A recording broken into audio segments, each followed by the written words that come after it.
కానీ నాకు ఒక బాధ్యత ఉంది. రాజకీయ ముసుగులో నేరస్తులు కావాలని నేరాలు చేస్తే రాజకీయ ముసుగు తీసి నేరస్తులుగా ట్రీట్ చేసి రాష్ట్రానికి రక్షణ కల్పిస్తా. లా అండ్ ఆర్డర్ మెయింటైన్ చేస్తా. ఇష్టానుసారంగా చేయొద్దండి. మెయిన్ స్ట్రీమ్కి రండి, మెయిన్ స్ట్రీమ్లో పనిచేయండి, ప్రజల కోసం పోటీ పడండి. మేమేమైనా తప్పులు చేసి చెప్పండి, వింటాం, సరి చేసుకుంటాం. కానీ ఇష్టానుసారంగా మీ ఇష్టంగా చేయాలంటే మాత్రం మీ ఆటలో సాగలేమని ఈ అసెంబ్లీ సాక్షిగా మరొకసారి చెప్తున్నాను అధ్యక్ష. అందుకే రౌడీల కోసరం, ల్యాండ్ గ్రాబర్స్ కోసరం, ఎవరైతే సంఘ విద్రోహ శక్తులు ఉన్నారో వారి కోసం చెప్తున్నా, ఈ 2 చట్టాలు మీ గుండెల్లో రైళ్లు పరిగెత్తే విధంగా అమలు చేస్తామని చెప్పి మరొకసారి తెలియజేసుకుంటూ, నాకు ఒకే కోరిక, నా ఆలోచన ఒకటే, రాష్ట్రంలో శాంతి భద్రతలు పరిరక్షించాలి.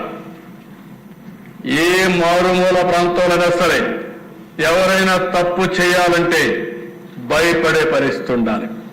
ఎవరైనా గంజాయి తీసుకున్న తర్వాత కూడా ఏదైనా ఒక అమ్మాయి పైన అఘాయిత్యం చేయాలంటే అదే చివరి రోజునే భయమతరకు ఉండాల్సిన అవసరం ఉంది.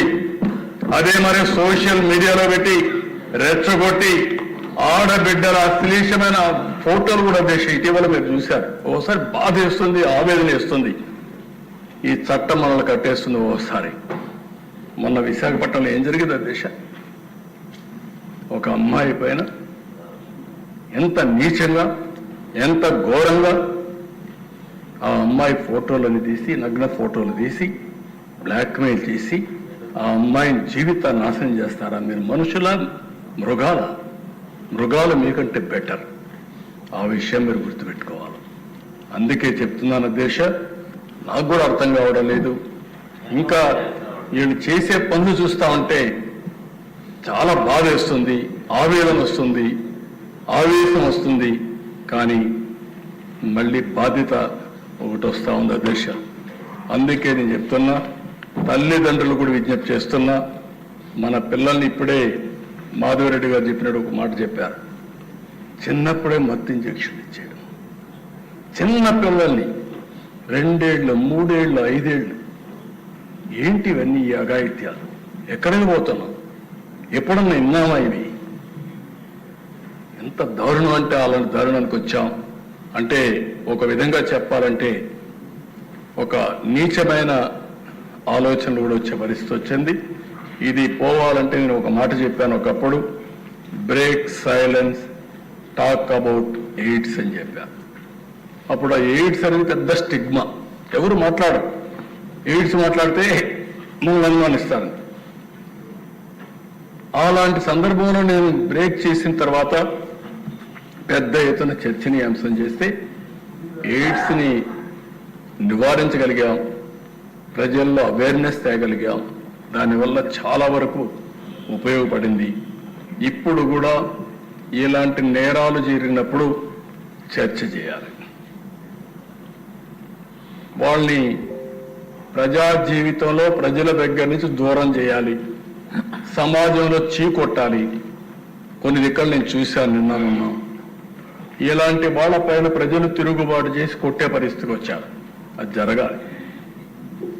పోలీసులు పోయే లోపలనే మాకెందుకని బాధ్యత లేకుండా వదిలిపెట్టడం కాదు.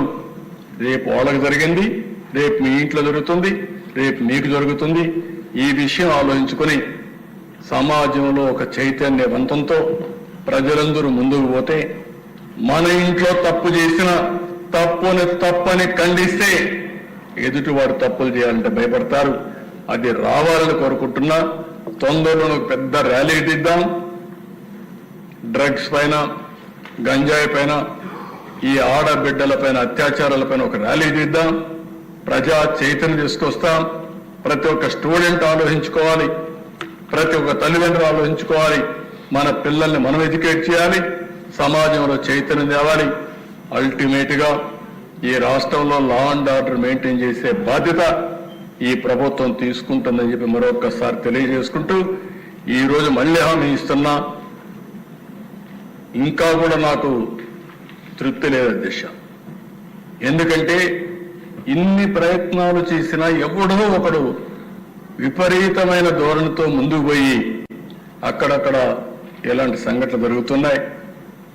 ఏది ఏమైనా ఈ ప్రభుత్వానికి ఒక దృఢ సంకల్పం ఉంది. ఎట్టి పరిస్థితుల్లో లా అండ్ ఆర్డర్ కాపాడి ఆంధ్రప్రదేశ్ లో ఉండే ప్రజలు ఎవరైనా సరే మేము సేఫ్ గా ఉంటాము అనే అభిప్రాయం కలిగించే వరకు పోరాడుతూనే ఉంటాం, గట్టిగా ప్రయత్నం చేస్తామని తెలియజేసుకుంటూ ఈ ప్రభుత్వం చేసే ప్రయత్నానికి ప్రజలు పూర్తిగా అర్థం చేసుకుని సహకరించవలసిందిగా ప్రతి ఒక్కరిని కోరుకుంటూ మీకు ఒక అభినందన తెలియజేసుకుంటూ సెలవు తీసుకుంటాం.